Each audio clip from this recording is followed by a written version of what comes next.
Sam Abdulrahim was fatally shot in Melbourne's north on 28 January 2025.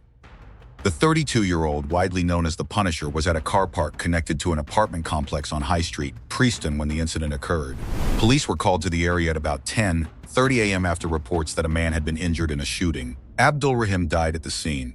Police treated the incident as targeted. They did not describe it as random. The timing, the location, and Abdulrahim's background made the case a major focus for Victoria Police. Abdulrahim was a former Mongols bikie and a known figure in Melbourne underworld reporting. He had also been involved in boxing and kickboxing. His name had appeared in previous reports, linked to criminal matters, public disputes, and earlier threats against him. The Preston shooting was not the first time Abdulrahim had been targeted. Before his death, he had survived several earlier attempts on his life. Public reporting also stated that people close to him had warned him about the risks of returning to Australia. That history gave the case a clear investigative question. If Abdulrahim knew he was at risk, how was he still located and targeted that morning? Police had to examine more than the immediate scene. Investigators needed to look at who knew his movements, whether the attack was connected to older underworld disputes, and whether more recent tensions were involved. The location also raised public safety concerns. The incident happened during the day in a public area of Melbourne. Although Abdulrahim had long been linked in reporting to the underworld, the shooting occurred in a setting where ordinary members of the community could have been nearby. That made the case larger than a dispute involving one crime figure. For investigators, the first steps were direct. The scene had to be secured. Witnesses had to be identified. CCTV and dashcam footage had to be collected. Vehicles believed to be connected to the incident also became part of the inquiry. Public reporting later referred to a white Porsche SUV and a second vehicle believed to have been used after the shooting. One of the vehicles was later found burnt out. These details suggested planning, but they did not answer who arranged the attack. That remains the main issue. In organized crime cases, the person at the scene may not be the person who directed the offense. Police can identify a targeted attack and still face difficulty proving who ordered it. Witnesses may be reluctant to speak. Associates may avoid police. Evidence may be destroyed quickly. The motive may involve more than one dispute. The Abdulrahim case sits inside that wider problem. It involves a known underworld figure, earlier attempts on his life, a daylight attack in Preston, public safety concerns, and questions about who had the information needed to reach him. This report examines what is known from public reporting, what police were investigating, and why one question remains central. Who had the motive, access, and information to target Sam Abdulrahim that morning? For more Australian crime coverage that separates confirmed facts from speculation, follow the channel and continue watching. Suleiman Sam Abdulrahim was a Melbourne underworld figure, former Mongols bikie and professional boxer. He was 32 years old when he was shot dead in Preston on 28 January 2025. He was widely known by the nickname The Punisher, a name used in media coverage and in his boxing career. Abdulrahim's public profile was built across several areas. He had a criminal history, links to bikie reporting, repeated public disputes, and a visible presence in combat sport. His criminal record dated back to 2009.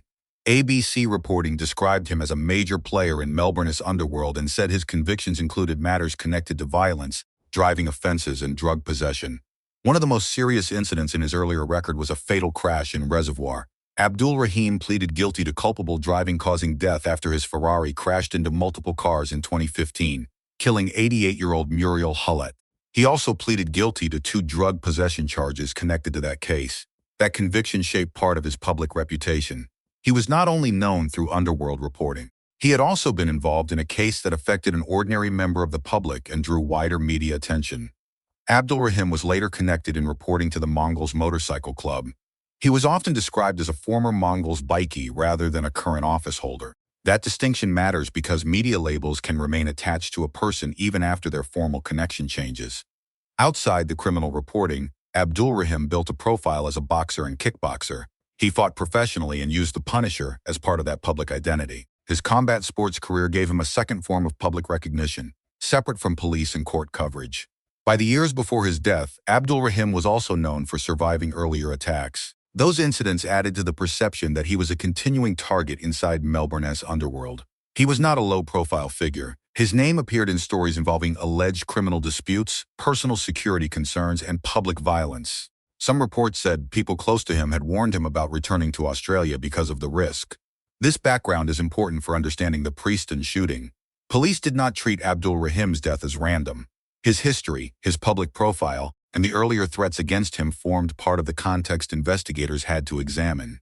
At the same time, the case should not be presented as entertainment or as a story about reputation alone. Abdulrahim was a person with a family, including a young child. His death also raised public safety concerns because the shooting occurred in a public setting during the day.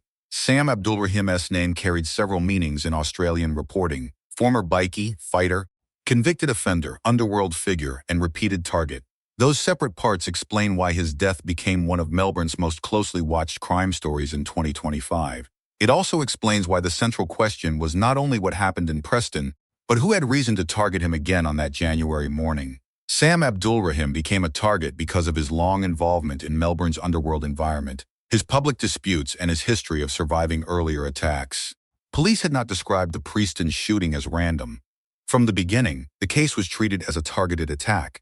That assessment was based on Abdulrahim's background, the nature of the incident, and the fact that he had been targeted before. Abdulrahim was not an ordinary member of the public caught in unrelated violence. He was a former Mongols bikie, a known underworld figure, and a man whose name had appeared in criminal reporting for years. That profile created risk. In organized crime environment, disputes can continue for long periods. They may involve money, reputation, loyalty, retaliation, personal conflict, or past incidents. A person can remain at risk even after leaving a club, changing routines, or spending time overseas. Abdulrahim's case followed that pattern. Before his death, he had survived more than one attempt on his life. Those earlier incidents showed that threats against him were not theoretical. They had already moved into real-world violence. In 2022, Abdulrahim was seriously injured after being shot. While leaving a funeral in Melbourne's northern suburbs, he survived that attack. Public reporting later described it as one of several attempts on his life before the fatal incident in Preston. That earlier shooting became part of the wider context. It showed that people close to the underworld already believed Abdulrahim was marked. It also showed that whoever wanted to target him was willing to act in public settings. Public reporting also stated that Abdulrahim had been warned not to return to Australia. People close to him were said to have believed the risk remained high. That warning is important. It suggests Abdulrahim was aware of the danger around him. It also raises the question of why he returned, who knew he was back, and who had access to his movements. Investigators had to consider whether the fatal shooting was connected to older disputes or newer conflicts. ABC reporting has linked part of the background to a long-running feud involving Melbourne underworld figures. Reports also referred to earlier events dating back years, including disputes that police and underworld sources believed may have created lasting hostility. At the same time, the case cannot be reduced to one simple explanation, unless police or the courts confirm it. A person like Abdulrahim may have had multiple sources of conflict: his past, his associations, his public image, and his movements inside Melbourne's criminal environment could all have created risk. That is why investigators had to examine more than one possible motive. The tobacco war in Victoria also formed part of the wider reporting around underworld violence during this period. Several media outlets raised the question of whether Abdulrahim's death could be linked to disputes in that space. Police had been investigating arson attacks, intimidation, and organized crime activity connected to the illicit tobacco market. However, a possible link is not the same as a confirmed motive. The accurate position is that investigators were examining several lines of inquiry, including whether the shooting was connected to underworld disputes, criminal rivalries, or other organized crime tensions. Abdur's public identity also mattered. He was known as the Punisher. He had a combat sports profile. He had a history in bikie reporting. He was visible in ways that many underworld figures are not. Visibility can increase pressure. A person who is publicly known can attract rivals, enemies, media attention, and police interest. In Abdulrahim's case, that visibility did not protect him. It may have made his movements easier to discuss, monitor, or track. The central issue for police was not whether Abdulrahim had enemies. The public record already suggested he did. The harder question was which conflict led to the Preston shooting. A targeted attack requires more than motive. It also requires information. Someone had to know where Abdulrahim would be, when he would be there, and how to reach him. That is why his death raised serious investigative questions. The shooting suggested planning. It also suggested that Abdulrahim's movements had been known or discovered. By the time he was killed, Sam Abdulrahim was a man with a long public record, previous threats, reported underworld disputes, and a known history of being targeted. That combination explains why police quickly treated the case as a targeted attack rather than a random incident. Sam Abdulrahim's death was investigated against the background of several long-running disputes in Melbourne's underworld. Victoria police treated the Preston shooting as targeted. It was not publicly described as random. The key issue was whether the incident was linked to an older feud, more recent criminal tensions, or a combination of both. One major line of reporting focused on a dispute dating back to 2016. ABC reported that Underworld sources connected the background of the Abdulrahim case to the killing of Kader K.D. Ors. Ors was described as a close associate of Kazim Kaz Hamad, a figure later linked in reporting to Melbourne's illicit tobacco market. According to those sources, Hamad blamed Abdulrahim over the circumstances surrounding Ors' death. That claim should be treated carefully. It was based on public reporting and Underworld sources. It was not a court finding that Hamad or any other person ordered Abdulrahim's killing. At the time of those reports, the investigation into Abdulrahim's death remained active. The significance of the 2016 dispute is that it gave investigators one possible background for the repeated threats against Abdulrahim. ABC reported that several Underworld sources believed the feud had lasted close to a decade. The reporting referred to a history of firebombings, attempted attacks, and continuing hostility linked to the dispute. This made the Preston shooting more complex than a single incident. A targeted attack can happen quickly, but the motive behind it may sit inside years of conflict. In Abdulrahim's case, police had to examine whether the fatal shooting was connected to earlier grievances, newer disputes, or separate criminal interests. The illicit tobacco market was another area raised in public reporting. Victoria had been dealing with arson attacks, intimidation, and violent disputes connected to the illegal tobacco trade. News. Com.O reported that police were examining whether Abdulrahim's death could be linked to Victoria's tobacco wars. The same reporting said investigators were also looking at vehicles believed to have been used after the shooting. That possible link should not be overstated. A line of inquiry is not the same as a confirmed motive.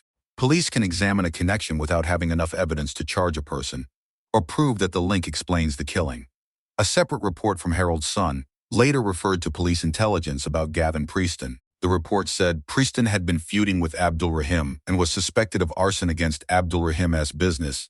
That information appeared in the context of a separate murder trial involving Preston's death and should be treated as intelligence and allegation, not a proven finding about the Preston shooting involving Abdulrahim. The broader pattern is what matters for the investigation. Abdulrahim had several reported points of conflict. His name appeared in coverage involving Beaky circles, underworld disputes, illicit tobacco tensions, public violence, and earlier attempts on his life. That did not give police a single clear motive. It gave them several possible directions. Investigators had to separate rumor from evidence. They had to assess whether any dispute was current, whether any suspect had a direct connection to the Preston location, and whether there was evidence linking planning, vehicles, communications, or movement to the incident. The Underworld setting made that task harder. People with information may be unwilling to speak. Associates may avoid police contact. Some witnesses may fear being drawn into a dispute. Others may not want to be seen assisting an investigation involving organized crime. Because of that, police often have to rely on material that can be tested independently. That can include CCTV, dashcam footage, vehicle movements, phone records, financial records, forensic material, and public sightings. In Abdulrahim's case, police sought information about vehicles believed to be connected to the shooting, including a white Porsche SUV and a second vehicle later found burnt out. Those details helped shape the inquiry, but they did not immediately answer the question of responsibility. In a targeted shooting, the person present at the scene may not be the person who arranged it. Investigators need evidence showing not only who carried out the attack, but also whether others helped plan, track, finance, or direct it. That distinction is central to organized crime investigations. A public shooting can identify the method. The harder part is proving the chain behind it. For Abdulrahim, the history of earlier threats was also relevant. ABC reported that he had survived several previous attempts on his life before the fatal shooting in Preston. The same reporting said the investigation into his death was ongoing. That history showed police were not starting with a blank file. They had to examine earlier incidents, reported disputes, known associations, and more recent movements. The investigation was not limited to what happened inside the Preston car park. It also had to account for why Abdulrahim remained a target after years of reported threats. By the time he was killed, Abdulrahim's name sat across several overlapping areas of underworld reporting. The 2016 dispute, the reported tobacco market tensions, the earlier attempts on his life, and the claims involving other crime figures all formed part of the wider background. None of those elements by themselves should be treated as the final answer. They show why the case drew so much attention and why proving who was responsible could be difficult. On 28 January 2025, police were called to a car park connected to the Quest apartment complex on High Street, Preston, in Melbourne's north. The call came at about 10:30 a.m. after reports that a man had been injured in a shooting. Sam Abdulrahim was with his girlfriend and was walking towards his car when the incident occurred. His girlfriend was not physically injured. Police said she provided first aid until emergency services arrived. Abdulrahim died at the scene. The setting became an immediate concern for investigators. The car park was linked to short-stay accommodation and close to public movement on High Street. It was not a controlled private location. Police had to treat the area as both a homicide scene and a public safety site. The first response focused on securing the area. Officers needed to preserve evidence, identify witnesses, and establish the direction taken by anyone connected to the incident. Because the location sat near public roads and nearby businesses, investigators also sought CCTV, dashcam footage, and information from people who had been in the area that morning. A white Porsche became one of the first vehicles police focused on. Detective Inspector Dean Thomas said, "The Porsche left immediately after the shooting, traveled north on High Street, and went to a location in Reservoir, where it was set alight. Crime scene officers later examined the burnt-out vehicle. A second vehicle was later located. Police found a gray Ford Ranger in West Meadows the next day. It had also been burnt out. Police said the vehicle was believed to be linked to the shooting. The Ford Ranger had a distinctive bullhorn sticker on the rear window. Those vehicles gave police several points to examine. Investigators could trace where the vehicles had been seen before and after the shooting. They could also look for footage showing their route, occupants, registration details, or any changeover between vehicles. If either vehicle had been stolen, that would create another line of inquiry. The fires added difficulty.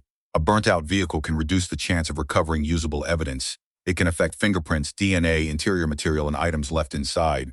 Even then, investigators may still examine fire patterns, vehicle parts, surrounding cameras, fuel purchases, and movement before the fire. Police appealed for public assistance. They asked for CCTV, dashcam video, and any sightings connected to the Porsche or the Ford Ranger. In a case like this, footage from a nearby shop, parked vehicle, or passing driver can help build a timeline. The timeline mattered. Investigators had to establish when Abdulrahim arrived at the location when the offenders arrived, how long they remained nearby, and how quickly they left after the incident. They also had to determine whether the people involved already knew his movements, or whether he had been followed shortly before the shooting. The presence of Abdulrahim's girlfriend gave police a direct witness to part of the event. However, the incident occurred quickly and under extreme pressure. Investigators still needed independent evidence to confirm routes, vehicles, timing, and any people connected to the scene. The public setting also shaped the police response. A targeted shooting in a car park can still create risk for residents, staff, guests, pedestrians, and drivers nearby. That meant the investigation was not limited to people connected to Abdulrahim. Police also had to consider whether anyone else had seen, heard, recorded, or been placed at risk by the incident. The location on High Street gave investigators both problems and opportunities. More public movement can mean more witnesses and cameras. It can also mean more vehicles, more noise, more confusion, and more unrelated activity to filter out. Police had to separate ordinary morning traffic from movements connected to the shooting. From Preston, the inquiry expanded outward. The route of the Porsche led investigators toward Reservoir. The Ford Ranger led them to West Meadows. Any connection between those locations, the car park, and the people involved became part of the investigation. Police also had to work backwards. They needed to know whether the vehicles had been seen near the area before the incident. They needed to examine whether any person had monitored the location earlier that morning. They also needed to assess whether Abdulrahim's presence at the apartment complex had been known in advance. The available public details pointed to planning. The use of more than one vehicle, the movement away from the scene, and the later fires suggested efforts to avoid identification. But those details alone did not identify the people responsible. The investigation still required evidence linking individuals to the vehicles, the location, communications, or planning. That distinction was important. Public reporting could describe the vehicle movements and police appeals. It could not, at that stage, establish who arranged the incident or whether others assisted before or after it. By the end of the first stage of the investigation, police had several confirmed areas of focus. The Preston car park, the white Porsche, the burnt-out vehicle in Reservoir, the gray Ford Ranger found in West Meadows, CCTV and dashcam footage, witness statements, and Abdulrahim's movements before the shooting. The morning of 28 January gave investigators a crime scene, a route, and several pieces of physical evidence. It did not immediately provide the full chain of responsibility. The Preston car park became the first evidence point in the investigation. Police had to establish where the shooting occurred, where the offenders entered, where they exited, and whether any cameras captured movement before or after the incident. The location created both difficulties and opportunities. A car park connected to short-stay accommodation can have residents, guests, staff, delivery drivers, tradespeople, and passing traffic. That means more possible witnesses, but also more unrelated activity for investigators to remove from the timeline. Crime scene officers examined the area for physical evidence.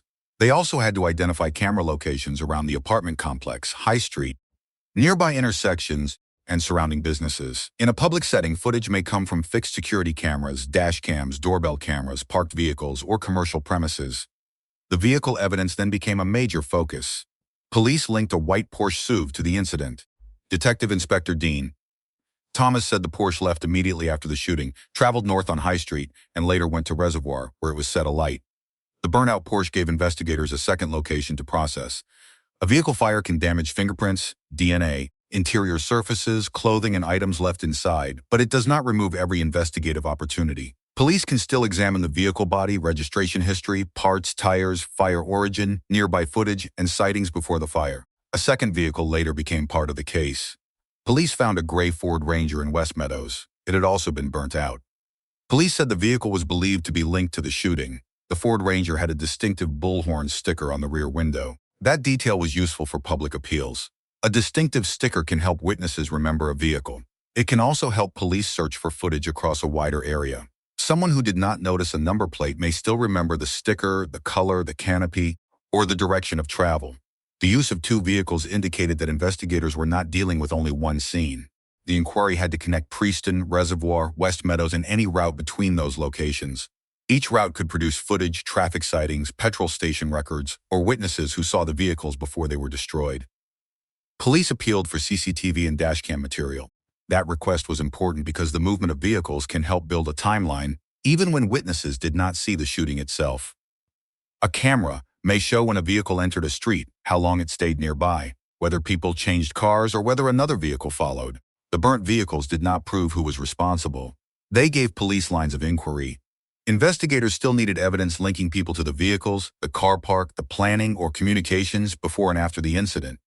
Without that link, vehicle movement alone could show method but not full responsibility. The scene also had to be treated carefully because of the wider public setting. Police had to collect evidence while keeping nearby residents, staff, and members of the public away from the area. They also had to manage the possibility of further conflict connected to the shooting. By the end of the early scene work, police had several practical leads: the car park, nearby cameras, the white Porsche, the Reservoir fire scene, the gray Ford Ranger, the West Meadows fire scene, and public footage that could fill gaps between those locations. Those leads formed the first physical framework of the investigation. They showed movement after the shooting, but they did not by themselves identify the full chain behind the attack. The investigation into Sam Abdulrahim's death presented several challenges for Victoria Police. The first challenge was the nature of the victim's background. Abdulrahim had been linked in reporting to multiple disputes, earlier threats, and previous attempts on his life. That meant investigators were not dealing with one obvious motive. They had to examine several possible lines of inquiry at the same time. ABC reported that finding the people behind Abdulrahim's killing could be a significant challenge for police. The report noted that Abdulrahim had been warned by friends before returning to Australia because of the danger around him. The second challenge was the difference between carrying out an attack and arranging one. In organized crime matters, the person present at the scene may not be the person who planned the offense. Police have to identify the people directly involved, then determine whether others provided instructions, vehicles, money, information, or assistance before and after the incident. That requires more than suspicion. Investigators need evidence that can be used in court. CCTV may show a vehicle. Phone data may show contact. Forensic material may connect a person to an item. But each piece has to be linked to a person, a timeline, and an alleged role. The third challenge was the use of vehicles after the shooting. Police linked a white Porsche SUV to the incident. It was later found burnt out in Reservoir. A gray Ford Ranger was then found burnt out in West Meadows and was also believed to be connected to the case. Police asked for CCTV, dashcam footage, and public information about both vehicles. Burnt vehicles can reduce available evidence. Fire can damage fingerprints, DNA, fabric fibers, interior surfaces, devices, and items left inside. Police can still examine the vehicle body, route, registration history, nearby cameras, fuel purchases, and sightings before the fire. But the destruction of a vehicle can slow the investigation. The fourth challenge was the public setting. The Preston car park and surrounding streets may have provided cameras and witnesses. At the same time, a busy public area creates large amounts of unrelated information. Police have to sort ordinary traffic, delivery vehicles, residents, guests, workers, and pedestrians from movements connected to the shooting. This makes the timeline important. Investigators need to know when the vehicles arrived, when they left, what route they took, where they were destroyed, and whether any person or vehicle appeared at more than one key location. The fifth challenge was underworld silence. People with information may not want to speak to police. Some may fear retaliation. Others may have their own criminal exposure. Associates may know background details but refuse to provide formal statements. That is why investigators often rely on independent evidence. Footage, phone records, financial data, vehicle sightings, and forensic results can be more useful than rumors. They are also more likely to survive legal testing in court. The sixth challenge was separating old disputes from the immediate trigger. Abdulrahim had been connected in reporting to older feuds, illicit tobacco tensions, and other underworld conflicts. Police could not assume that the most public dispute was the motive. They had to test whether any conflict had a direct connection to his location and movements on the morning of the shooting. A motive alone is not enough for a charge. Police need evidence showing access, planning, participation, or assistance. That can include communication before the incident, vehicle use, financial links, surveillance of the victim, or contact between suspects. The seventh challenge was the possibility of suspects leaving the jurisdiction. Previous investigations involving attempts on Abdulrahim's life had also faced difficulties when suspects were believed to have left Australia. Herald Sun reported that police had strong evidence in a previous failed cemetery attack, including CCTV and DNA, but the pursuit stalled after suspects fled to the Middle East and extradition did not progress. That history matters because it shows how fast an investigation can become international. If people connected to a case leave Australia, police may need foreign cooperation, extradition approval, and assistance from overseas authorities. That adds time and legal complexity. By the early stage of the Abdulrahim investigation, police had several leads: the car park scene, 2 burnt vehicles, CCTV and dashcam appeals, witness accounts, and possible links to wider underworld disputes. The difficult part was turning those leads into admissible evidence against specific people. That is why the case was not only about identifying a targeted attack. It was about proving the chain of responsibility behind it. The Preston shooting raised public safety concerns because it happened in daylight and in a public setting. The incident occurred at a car park connected to accommodation on High Street. It was not an isolated rural location or a private criminal meeting place. Police had to assess the risk to residents, staff, guests, nearby businesses, drivers, and pedestrians. Victoria Police treated the shooting as targeted. That meant investigators did not describe the wider public as the intended target. Even so, a targeted attack in a public area can still place unrelated people at risk. That point shaped the public reaction. Some people viewed the incident through Abdulrahim's underworld background. Others focused on the location and timing. The concern was not only that a known crime figure had been killed. The concern was that a serious criminal incident had taken place during ordinary daytime movement in a Melbourne suburb. Police also had to consider whether the shooting could lead to further violence. When a figure with known underworld connections is killed, investigators often look at possible retaliation, related disputes, and movement among associates. That does not mean further violence is certain. It means police have to assess the risk while the investigation continues. The case added to wider concern about organized crime activity in Victoria. In the same period, police and media reports had focused on the illicit tobacco trade, arson attacks, intimidation, and underworld conflict. Abdulrahim's death was discussed within that broader environment. Although police still had to confirm the exact motive, this distinction matters for public reporting. A shooting can sit inside a wider crime landscape without every wider issue being the direct cause. The Preston case had possible links to older feuds, recent tensions, and criminal networks, but investigators needed evidence before any conclusion could be drawn. For Melbourne residents, the practical question was public safety. People wanted to know whether violence connected to organized crime was moving into public places more often, and whether police could prevent further incidents. State leaders also faced questions about community safety after the shooting. Public reporting showed that the issue had moved beyond crime pages into broader political and community discussion. The public reaction was divided. Some viewers showed little sympathy because of Abdulrahim's criminal history and underworld associations. Others focused on the impact on family members, witnesses, and people nearby who had no connection to the dispute. A responsible account has to recognize both points. Abdulrahim's background was relevant to the investigation. It explained why police treated the incident as targeted and why several underworld links were examined. But the public setting also mattered because organized crime violence does not affect only the people directly involved. The Preston shooting showed that a dispute involving underworld figures can still create risk for ordinary people. That is why the case drew attention across Melbourne. It was a homicide investigation, a public safety issue, and another sign of how difficult organized crime violence can be to contain once it moves into public spaces.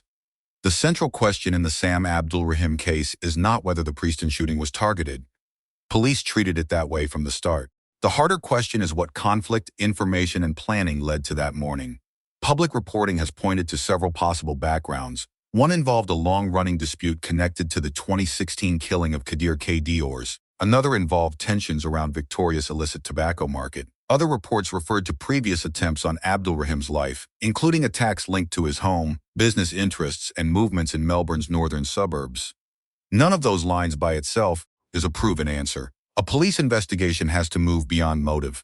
Investigators need evidence that connects specific people to preparation, vehicles, communications, payments, surveillance, or assistance after the shooting. Without that link, a theory remains a theory. The known public details show why the case attracted attention. Abdulrahim had survived previous attacks. He had been warned about risk. He was not believed to be an accidental victim. The shooting happened in daylight, in a car park connected to accommodation, and police later focused on two vehicles believed to be connected to the incident. The first vehicle was a white Porsche SUV seen leaving the area after the shooting. It was later found burnt out in Reservoir. The second was a gray Ford Ranger, found burnt out in West Meadows, with police noting a distinctive bullhorn sticker on the rear window. Those vehicles helped police build routes and timelines, but they did not publicly identify the full chain behind the attack. That is where the remaining question sits. The person at the scene may not have been the person who planned the attack. In organized crime investigations, police often have to separate the visible offense from the people who may have supplied information, transport, money, or direction. For Abdulrahim, the key issue was access. Someone had to know where he was or find him in time to act. Investigators would need to examine whether his location was known in advance, whether he was followed, or whether information came from someone close enough to know his movements. This is also where public speculation becomes risky. A reported feud does not prove responsibility. A previous threat does not prove involvement. A public dispute does not automatically explain a later killing. Police can examine all of those matters, but charges require evidence capable of being tested in court. That standard is important for a responsible report. The public may want a direct answer. Underworld cases rarely provide one quickly. Witnesses may not cooperate. Vehicles may be destroyed. Associates may avoid police. Suspects may leave the state or the country. Digital records, CCTV, forensic results, and financial links may take time to analyze. The unanswered question is therefore not only who did it, it is whether police can prove the planning behind it and connect that planning to people beyond the immediate scene, using evidence strong enough for court.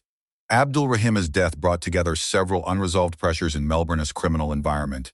Old disputes, newer market conflicts, personal rivalries, and public safety concerns. Any one of those may be relevant. The investigation has to establish which one, if any, directly led to the Preston shooting. Until police make arrests or a court hears evidence, the safest position is to separate confirmed facts from reported possibilities. The confirmed position is that Abdulrahim was killed in a targeted shooting, vehicles were examined, public assistance was requested, and the investigation continued. The unresolved issue is who had the motive, access, and evidence trail connecting them to the attack inside the Preston car park. The Sam Abdulrahim case remains one of Melbourne's most closely watched crime investigations because it combines a targeted shooting, a public location, and a victim with a long underworld profile. The first lesson is about risk. Abdulrahim had survived earlier attempts on his life and had reportedly been warned about returning to Australia. Even so, the Preston shooting showed that awareness of danger does not remove exposure. A person can change routines, move locations, and still remain vulnerable if others have access to their movements. The second lesson is about public safety. Police treated the shooting as targeted, but the setting mattered. The incident happened during the day at a car park connected to accommodation on High Street that placed the wider community near an organized crime event. In cases like this, the impact does not stay inside the underworld. The third lesson is about evidence. Public attention often focuses on motive.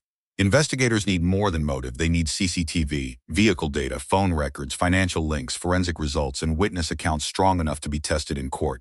Without that evidence, reported disputes remain possibilities rather than legal conclusions. The fourth lesson is about organized crime investigations. The person present at the scene may not be the person who planned the attack.